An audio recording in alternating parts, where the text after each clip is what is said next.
also works for the office you'd be working for. So I worry a little bit that those are the only options we have right now. They aren't, though. We have a lot of workplace flexibilities that are underutilized. Floating schedules, coming late, staying late, it still gets 40 hours in. All of these things are in our regulations, and if they're not, happening, it's because we need to convince our managers that it's actually okay to do it. There's a question here. Thanks, Margot. I have so many aspects sort of add to, but to be brief, I did job share 2 tours. Yes, it affected my promotion. I think I got promoted a couple of years after I would have if I hadn't job shared. AFSA was helpful prior to my job sharing in the sense that they made it illegal to mention it on an EDR that you job shared so that it wasn't held against you, whereas you're talking the other side of the coin, you would like it, use it as, but it's also, I have colleagues who job shared before me who have it on their EDR and it's like a forever black mark. I'm very grateful that I didn't have to put it. And then I eventually did get promoted. I also ran the extension cord into the stall in the only bathroom I could find on the 7th floor that had an extension cord, because most bathrooms, I've checked them all, don't have extension cords. And my job was so busy, I didn't have time to go to the basement or the bowels of the department, wherever it was that the lactation place was at that point. I'm actually here on leave without pay now because of elder care issues, and I'm up against the 5-8 rule. And so one of the things that I would that we haven't raised, I guess, is the situation of somebody who has a working spouse. As Margot said, it's very hard to have your spouse give up his or her career when this is a 2-salary town. You're sort of saying you could sort of almost never come back. You're going to have to stay overseas. And in my case, my husband eventually can go overseas, and he has gone overseas on 2 tours.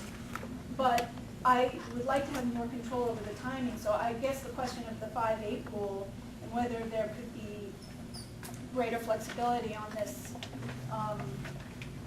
is sort of a big issue for me.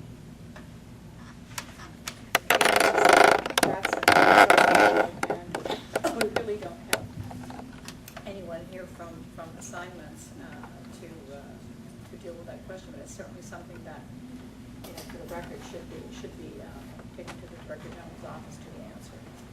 So I'm making notes of these. Okay, great. Can I just add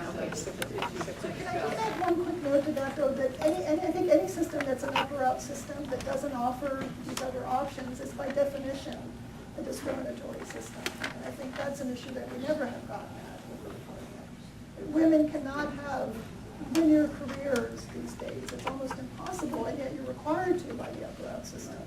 So I think right there is a very sort of structural problem. If I could just add, though, also, and I think that Kathleen may have some points to add on the culture, how we change the culture, because I was in the department and all through Colin Powell, and there was no buy-in at the management level. I asked, I had an infant. I asked if one day a week I could come in at 10 a.m. instead of 8, and the answer was no. So yes, there are these programs, where perhaps you can, the condensed work program, I don't know a single FSO who does that. The idea of flex time, coming in late, staying late would have been, a huge boon. I was a staff assistant and I worked, a ton, but it was doable because there was that, the delayed schedule, the flexible schedule. So, I just wonder if there's, some input on how one changes the culture, because we were talking earlier about how maybe it's not going to come from the top down. Maybe there has to be a groundswell. Just, if you mean the State Department Springs. That's already summer.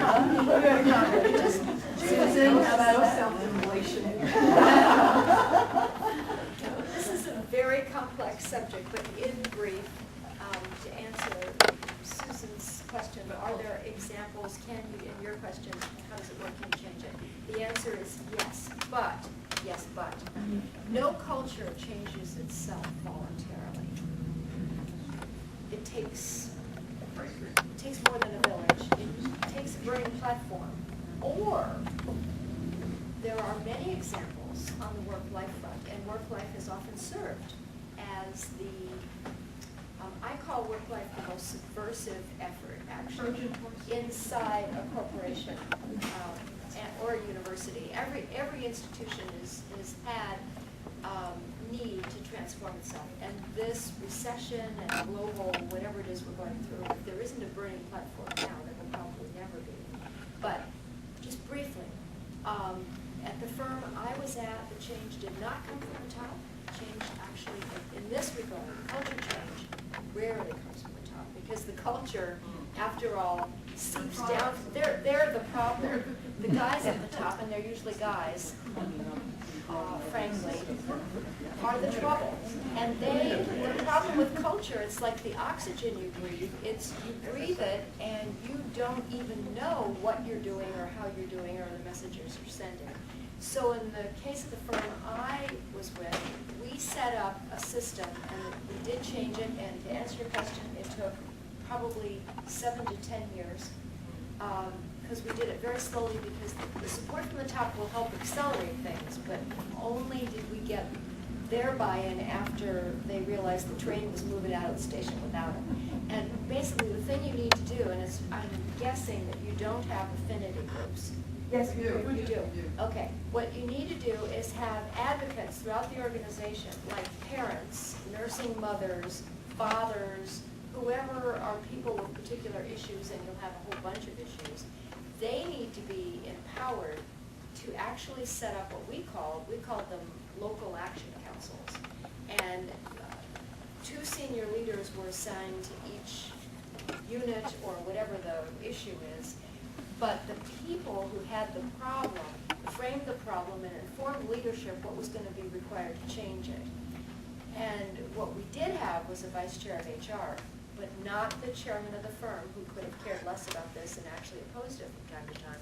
But when you get local things going and people start make changes, and you at least empower them in some little area to make a decision, make a change. Maybe it's about what's in a lactation room, I don't know. But if you get things going in little pockets across the organization and have a structure that ties that together, and then get that information up to senior leadership, and it's all prefaced in that we need to change faster than often the speed of erosion. Something's got to give. Here's a plan. So you need a strategist, you need local advocates, you need a middle level that takes that information and feeds it up to senior leadership. And even if it's not the most senior people who are listening, but you have champions at all levels. And the nice thing about work-life is everybody's a juggler. So you're going to get advocates and champions, but you have to build a kind of a structure to support this. And that's the short answer. By the way, since we've come into World at Work, we have a training course in culture change. When I got into World at Work, they said the same thing. Hearsay, can't be done, can't be taught, takes forever, it just happens by osmosis. Well, unfortunately not. It's like breaking the glass ceiling just because you get more and more women in leadership. It doesn't happen that way. So I got 12 people together to answer your question. Are there examples? We got the 12 work-life experts from IBM to KPMG to all over the place who had done this in their organizations, and our folks said, there's no way this will ever be a course. Well, guess what? There's a course. It's teachable. There are steps. Everybody's doing it, or if they haven't, they're going to have to. It's actually a teachable process. Well, I want to thank you very much for that answer, and there's a course that perhaps, we at AFSA can take. Because one of the things we were looking at AFSA is reaching out to the affinity groups to find out, A, can you tell us more about the problems that affect you as you see them so we understand them, in more depth and breadth, and then, B, can we support you in some way? Can we connect you in some way? But